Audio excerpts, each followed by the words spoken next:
Assalamualaikum warahmatullahi wabarakatuh. Halo Bapak dan teman-teman semua, perkenalkan nama saya Aprilia Pratama, nomor absen 4 dari kelas 8. Tujuan saya membuat video ini untuk tugas remedial sosiologi bab 1. Teman-teman, pernahkah kita terjebak di jalanan yang macet?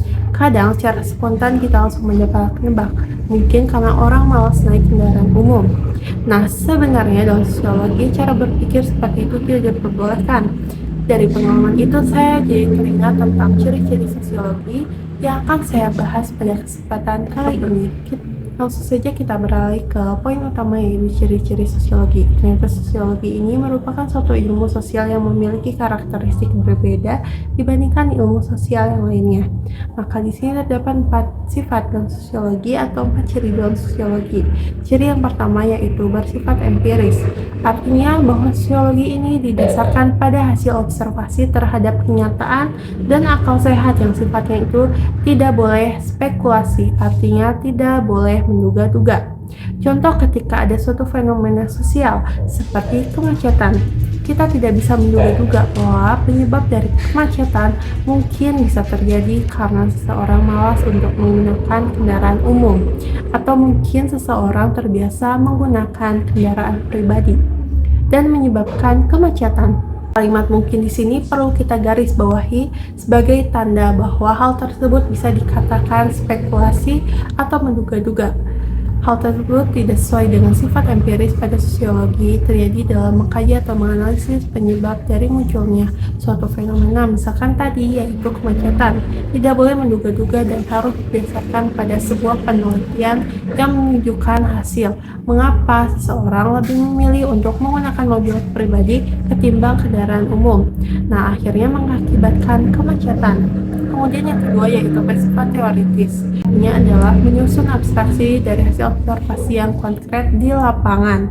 Nah, ini ada kaitannya dengan ciri yang pertama. Kalau tadi kita sudah menyebutkan tentang penelitian sosial yang akhirnya memiliki hasil, dan dalam hasil penelitian itu nantinya akan ada kesimpulan dari suatu fenomena yang kita teliti. Nah, kesimpulan tadi dapat menghasilkan suatu teori, dan itulah yang disebut dengan teoritis. Kemudian ciri yang ketiga yaitu bersifat kumulatif.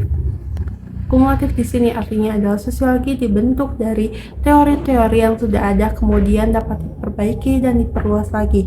Teori-teori dalam sosiologi bersifat fleksibel, artinya dapat diubah sesuai dengan keadaan zamannya. Untuk kata kunci kumulatif, ingat saja dengan kata kumulatif atau kumpulan, artinya sosiologi terbentuk atas dasar kumpulan teori-teori yang sudah ada. Kemudian yang selanjutnya adalah non-etis.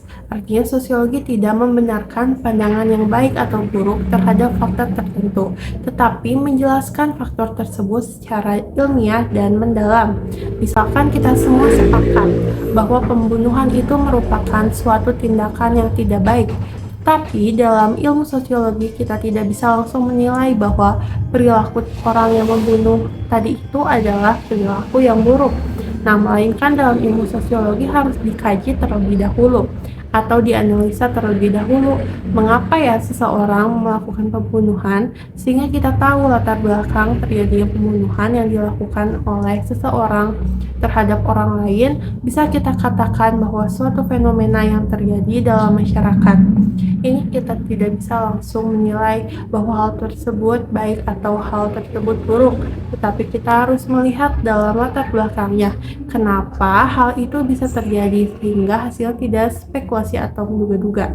Itulah 4 ciri dalam sosiologi. Dari penjelasan tersebut kita dapat memahami bahwa sosiologi memiliki 4 ciri utama, yaitu bersifat empiris, teoritis, kumulatif, dan non-etis.